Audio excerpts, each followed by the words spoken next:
Hey guys, did you hear? Overlord Season 2 has come out. I think it came out.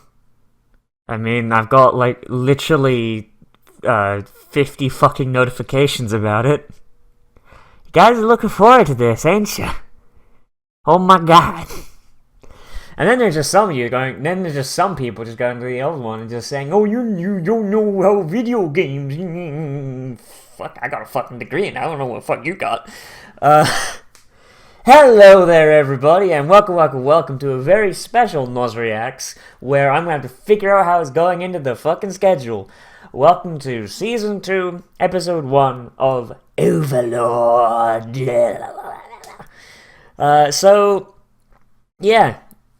Yeah, we're going into more of Papa Bones, going through this new world of not Yggdrasil, which a lot of you are still reminding me to this fucking day.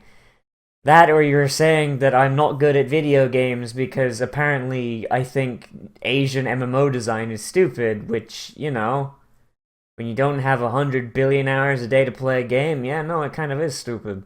I don't know.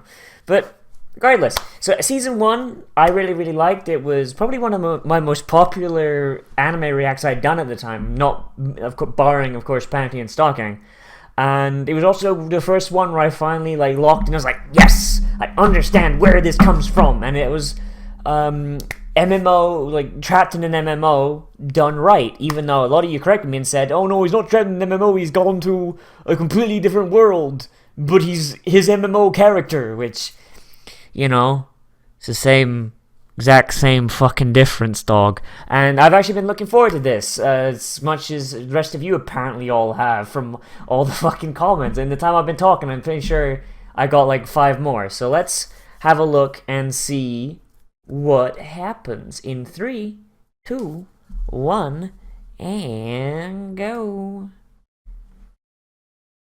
Oh boy, a Rubik's Cube. What? Wait, what?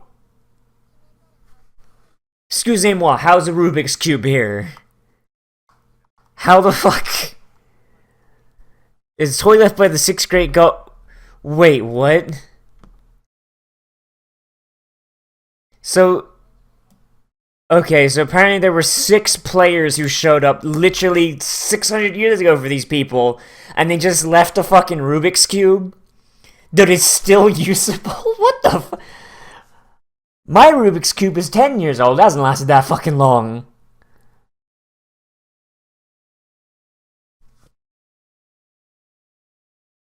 Okay, so they're talking about when they were fighting Sheltier? But who are these? These guys look too much like anime characters. Like, they're the most anime-looking characters we've seen so far. Who the fuck are these? She kind of looks like a less slutty version of Rory, like Rory's alternate color sister or something.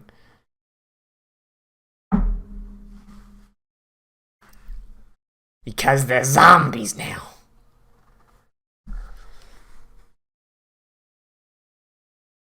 Yeah, no, he was turned to fucking dust, wasn't he? Nigun? He was turned to fucking...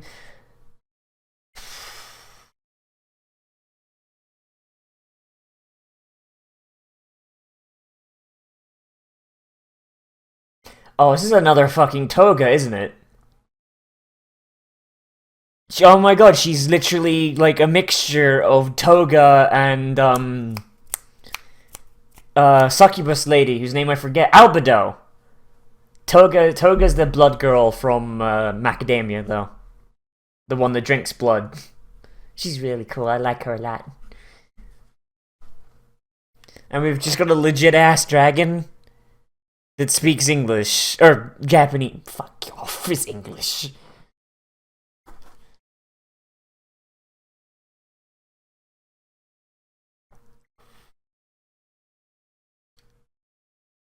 What is happening here?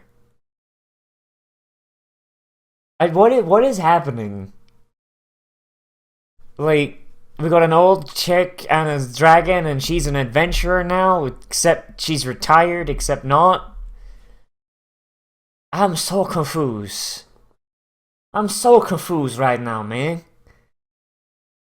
Like, I understand they gotta set shit up, but could they have not started? Could they not started with someone we knew? Could they not? This is a fucking really weird opening. Ainz would disagree with that. Ainz looks at that dragon, he's like, oh, how cute. I had a mount that looked like that once. Wait a minute.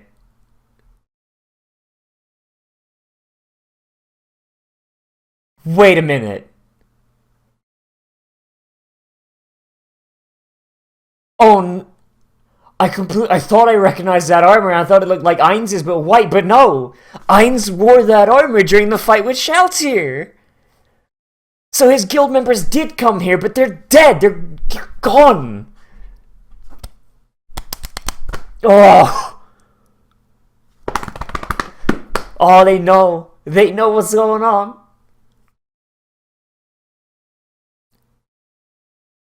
Wait, is the dragon...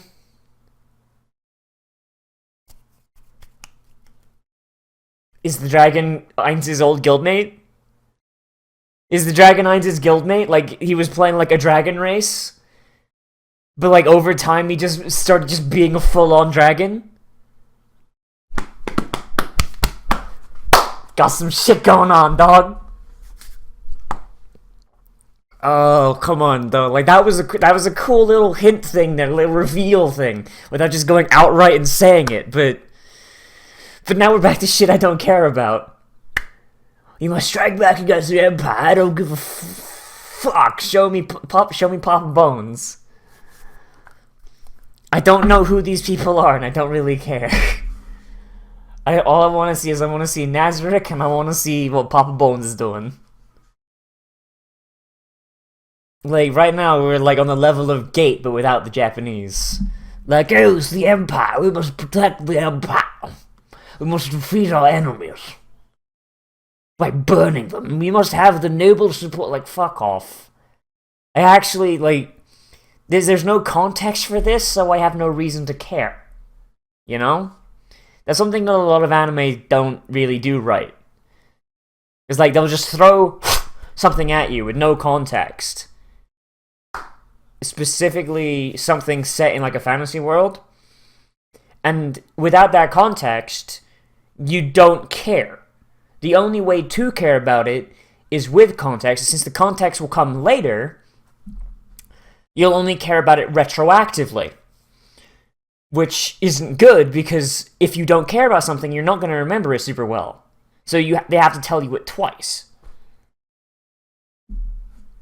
Like, these people weren't introduced to me at all. Like, except for the guy in the back. I'm pretty sure we've seen him before. That's Gazef, right?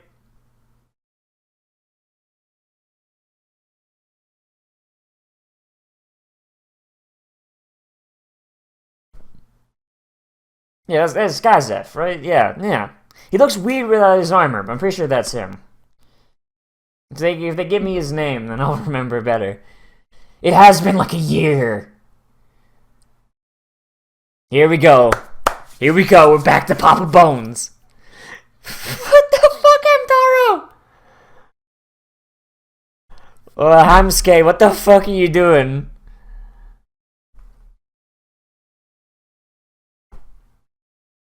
Is it... What?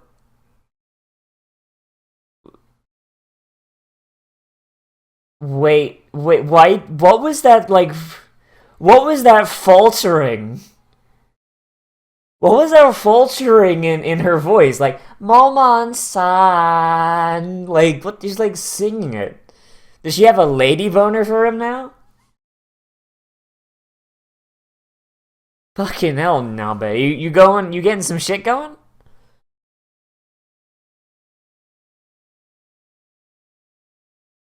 Please, give me more skeletons. So did they just like open the roof? Because I thought they buried it. I thought they buried it.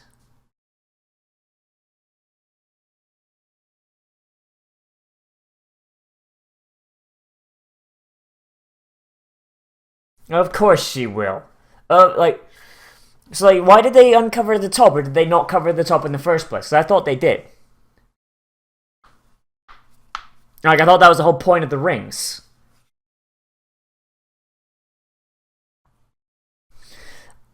Oh, here's the thing from the fucking trailer. Welcome back, Ainz-sama. Put your skeleton in me. Oh, god damn it. Really, we're gonna reference, like, this? We're gonna reference the fucking Oni-chan fucking, really?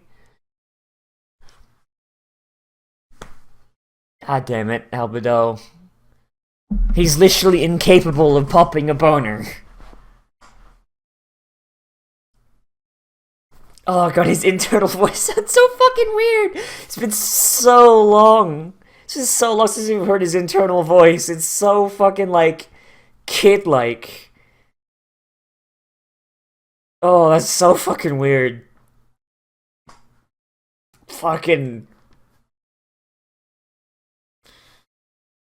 We need a mop on aisle 3. Need a mop on aisle 3.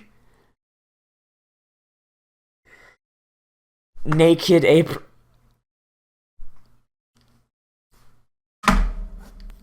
Really? Really, my dog? Uh. Congrats, dude. You programmed one of your best friend's daughter into fucking you.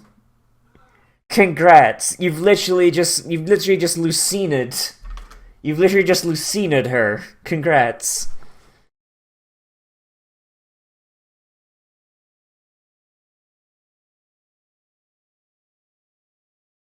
Fucking bag of holding.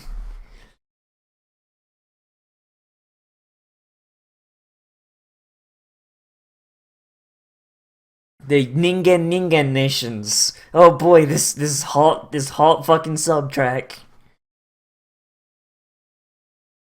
What really were you expecting? Were you gonna get a game map? It's written by humans, you fucking idiot.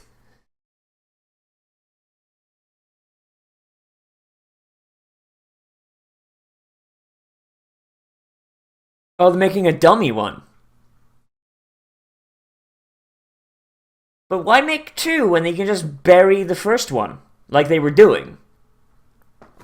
Because if the first one is just a hill, then...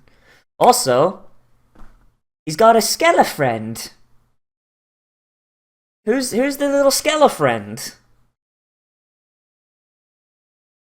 Hey, Ara, second best girl. Reverse traps, best traps.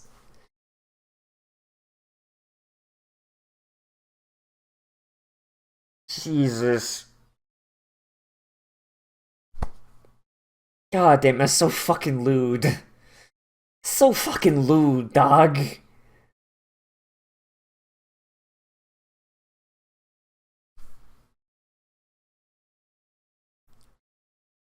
Oh my god, she's so fluffy. She's so fluffy. Oh my god, I love her. She's like...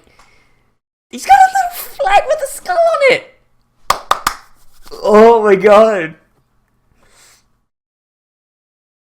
Oh. Where are they getting this stuff, by the way? Like, do they have, like, food conjuring, like, mages in WoW?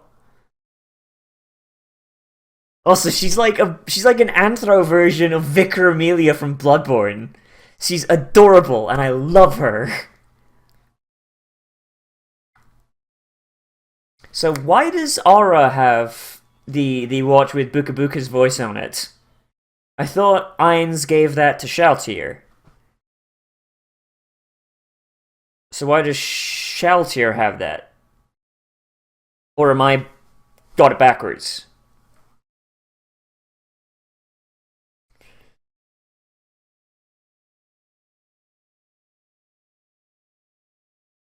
Really? Like, all of these fucking place names are really weird. Hey, and Sebus. Didn't the guy who mind controlled her die? Like she killed him before the mind control took hold?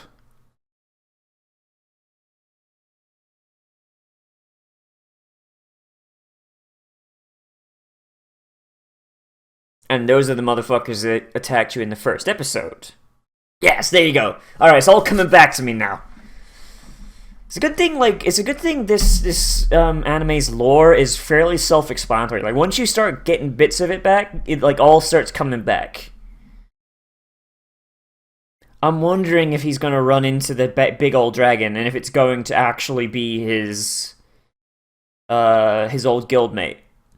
Because if his old guildmate was a dragon, dragons are immortal. Just maybe he doesn't have his, fucking demiurge! Maybe, like, he just doesn't have his human form anymore or something, I don't know. So that explains why we haven't seen any of them, because they've all been out doing stuff. Makes sense, but I would like to see them doing the stuff. It seems like they're not quite fixing the problem I had where we focused too much on either humans or Ainz, but not the actual interesting people. Like, I'm not saying Ainz isn't interesting, it's just that the regular humans aren't. And the ones that are all dead, so...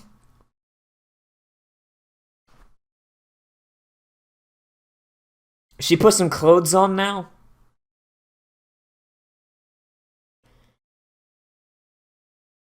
I mean, she was forced to kill this very person she's pledged to...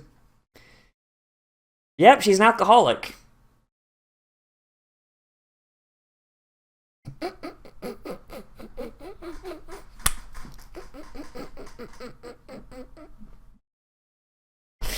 Oh, she's having a rough day. She's having a rough day.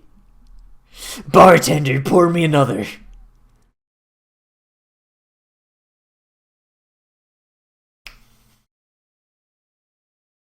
Explain. Explain, please. Why is there a penguin man? Why is there a penguin man? Please explain, penguin man. Like, what is the point of having penguin man? Assistant butler. And he's a Oh my god. Ainz's guildmates are like the kind of people I would want to hang out with.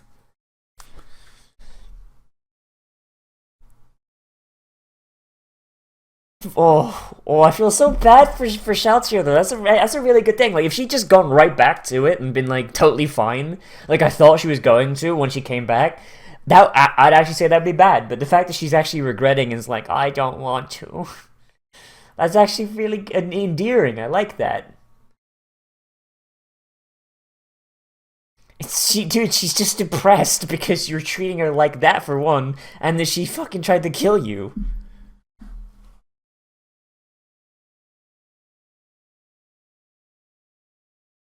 That's also true. They are subservient, so she probably is expecting some punishment.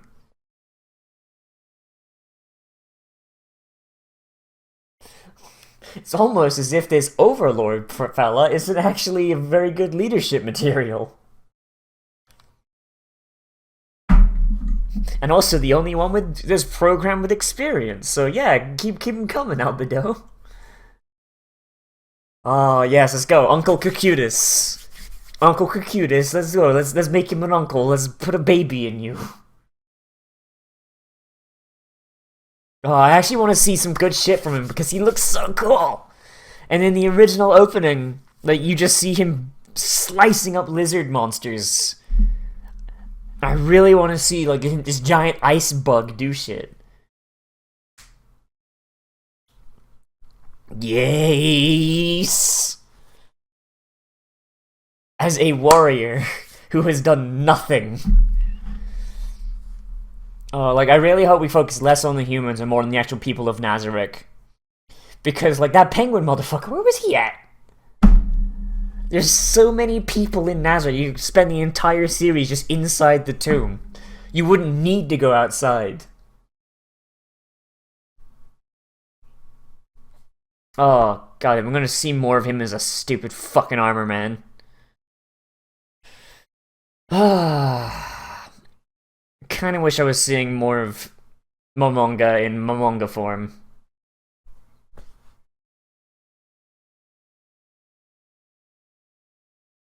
I will try not to die, waifu.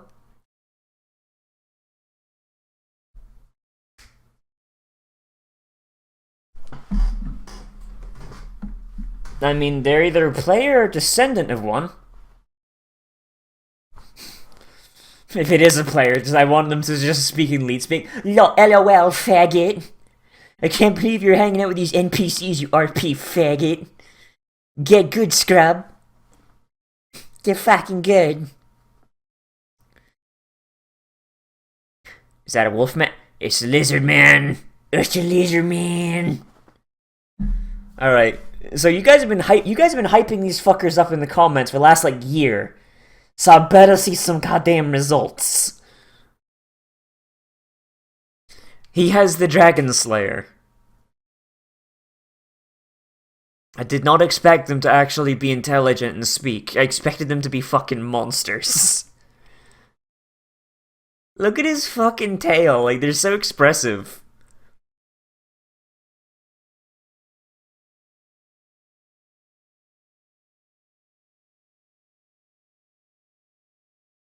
You're gonna scare the fish, my dog. I really hope that tail thing keeps coming back. Like they're foreshadowing it here. This tail thing, his tail being super expressive. That needs to keep going.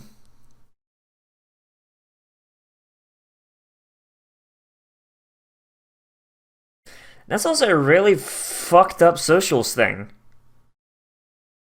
Like, oh, you're going to leave and learn about the outside world and then come back and give us this knowledge, but now you can't get your dick out though. Suck a penis.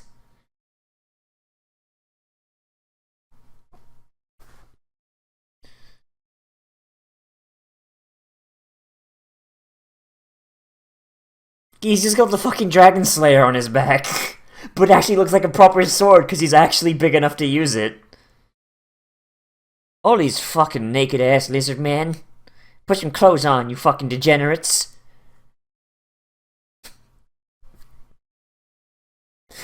Why is nobody panicking? Why is nobody panicking about the giant black cloud of death above? Why is no one screaming at the sight of that? That's pretty rough.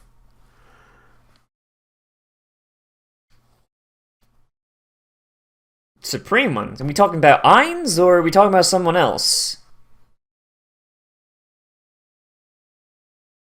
Oh dear. Oh dear, that's going to get rough, isn't it? Yes. Oh jeez, alright. Okay then.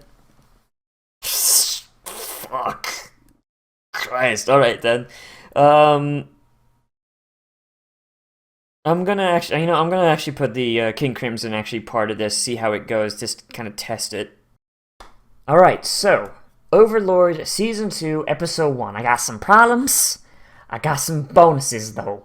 I think I'll start with the problems first, because there are actually not that many, actually. Most of this was actually really, really good. First problem. Some of you might disagree with me on this, but it's a thing that is really my biggest pet peeve.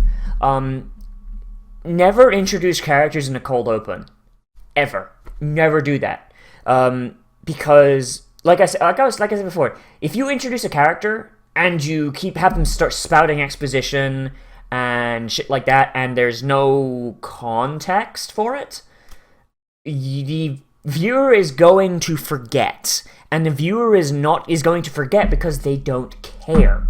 Because they introduce this king, he's talking about an empire, he's talking about the slain theocracy, he's talking about all the other minutiae of the politics, but I don't know what this minutia is, I don't know who the Empire is. I don't know who he is. I don't know. The only name I know is the fucking Slain Theocracy, because they were a main part of the first season. I don't know who they are, ergo I don't care. The only real connection I have is that Gazef is that Beef Stroganoff apparently works for them. Okay, fair enough. I kind of know Beef Stroganoff, but I don't care who his boss is. Beef Stroganoff barely got any fucking lines. He just got talked to. I don't care. Like, so I don't know where this is going and how these guys are going to play in. I feel like they're probably going to play in deeper in down, like maybe like Ainz will take over the kingdom or something, or mind slave the king or whatever the fuck. But that introduction should come within the context of meeting the main characters. So, like, for example, Sebas, is it Sebas or Sebas? I'm gonna say Sebas. Sebas is out and about and he's exploring and he's meeting people, he's schmoozing with Titty Goo Girl. Wouldn't it be better, and give more context, if Sebas showed up there and our introduction to this king, to this empire, was via the context of Sebas. Either Sebas is in the court, like listening to like a proclamation or something, or Sebas meets with him under the guise of being an ambassador from a far-off kingdom, or something like that. You know, something to give us a little bit more context. Because we know Sebas. We know what he's about, and we know what he's doing. So introducing the king to us via Sebas would be a good way to do it, if you wanted to do it in the very first episode. Because Sebas was in the first episode, but he wasn't doing anything. He just had like a still frame of like, hey, here's what he's doing out and about. And it would probably even take up the same amount of runtime.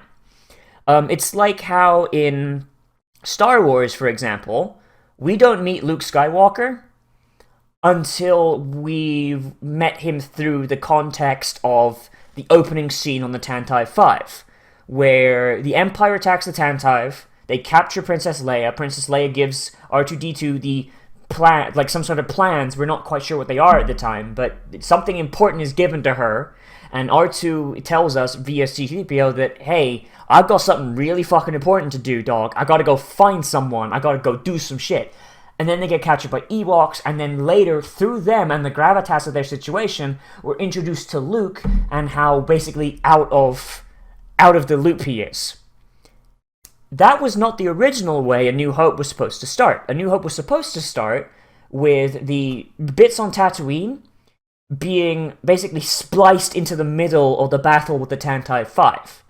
And Steven Spielberg and a whole bunch of other directors watched it with Lucas, and they told him, hey, this is fucking dumb. I have no context for who this farmer is, so I don't care. So when we actually have him do important shit later, it feels like it comes out of nowhere. Because there's no context, there's no notable context for when we are actually introduced to him and we learn who he is. And that's a very similar problem to what this has. And ironically enough, it's an issue that Gate did not have. Because Gate follows for the first season at least, Gate almost entirely follows the protagonists. And so every time we are introduced to the Empire, because we're introduced to the Empire like 3 times, like once for the peasants, once for the elves, and once for the actual Empire itself. Every time we do so, we're either introduced through Idami, or a character that we were already introduced to via Idami, an existing character. One that has quite a bit of development. Gazef does not have that development. And even then, he doesn't actually speak all that much. So, it kind of fails. In addition, God, I really don't know how to phrase this, because it's not really even a problem so much.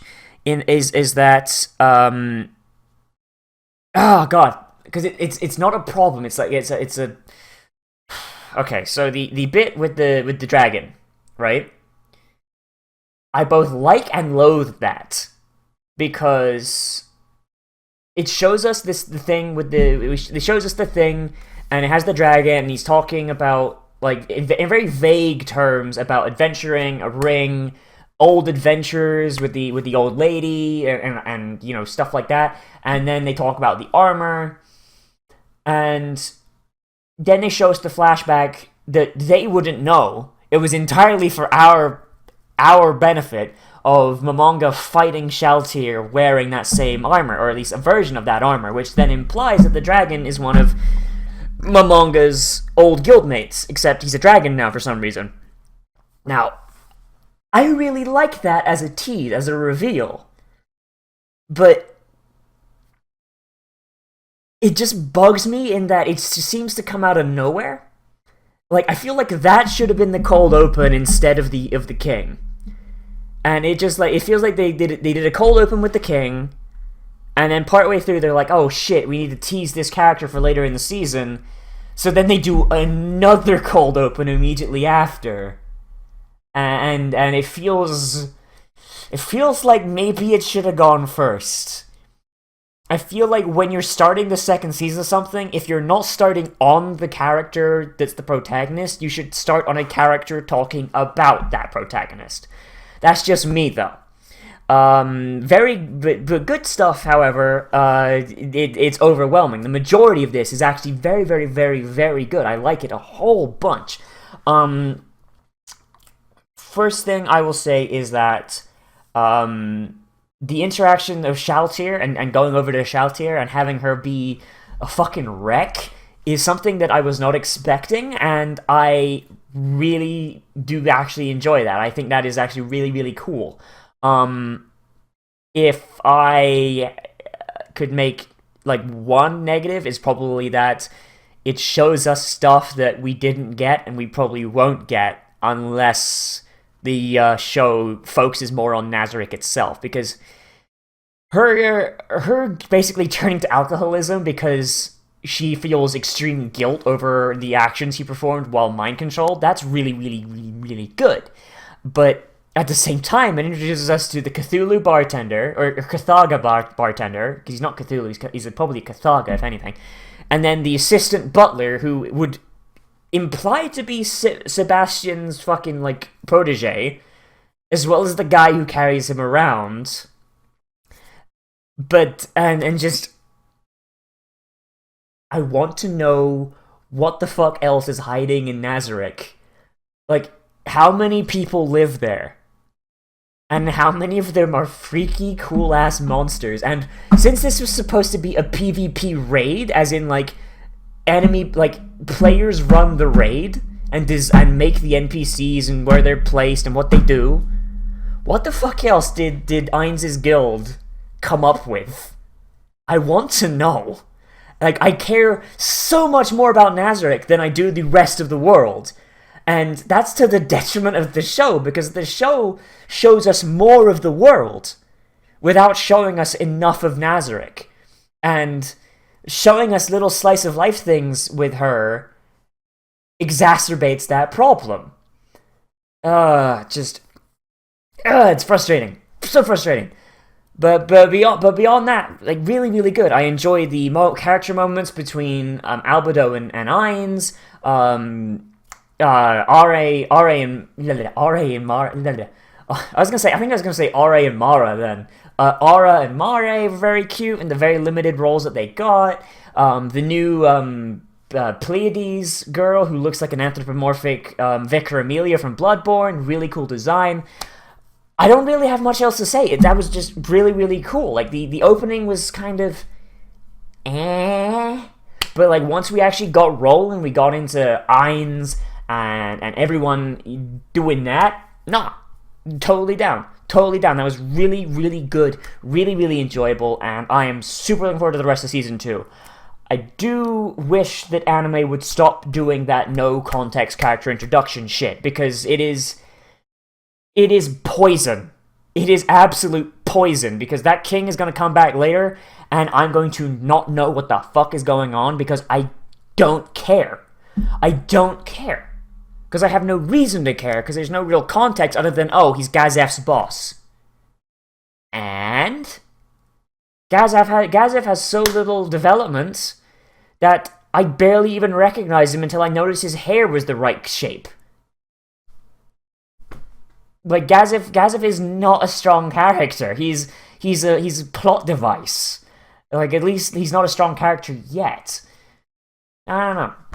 Anyway, everybody, so thank you all for watching. I'm gonna, for this at least, I'm going to keep the King Crimson with the actual React part, see how that goes, because with the way I'm doing things now, with avoiding copyright strikes and basically just giving you a vague idea of where I am so you can follow along either using your own streaming or using Angius's React tool, which I should probably pin somewhere, but it's in the Discord. It's in the Discord, so if you want that tool so you can watch things the old way, come into my Discord. I'm going to pin it. Anyway, everybody, so thank you all for watching. Let me know what you think down there in the comments and how much you've been looking forward to this. Apparently, Yujo Senki's getting a second season too, so oh boy, hopefully Nyaruko-san finishes up fucking soon enough, even though we're only 2 episodes, we've got fucking 10 more weeks of that. And yeah, if you really like this, remember to throw me a thumbs up, that really helps, or a thumbs down, that also helps, just not as much. And remember to subscribe if this is just your first time here and you like my shit. Yeah, new shit every day, you know, and keep the lights on. I have a Patreon, I have a TAD, and I have all that. Yeah, I'm kind of just butchering the outro here, so thank you all for watching, everybody. As always, I am Nazarick. Become a trash mammal today, and I will see you around the roo.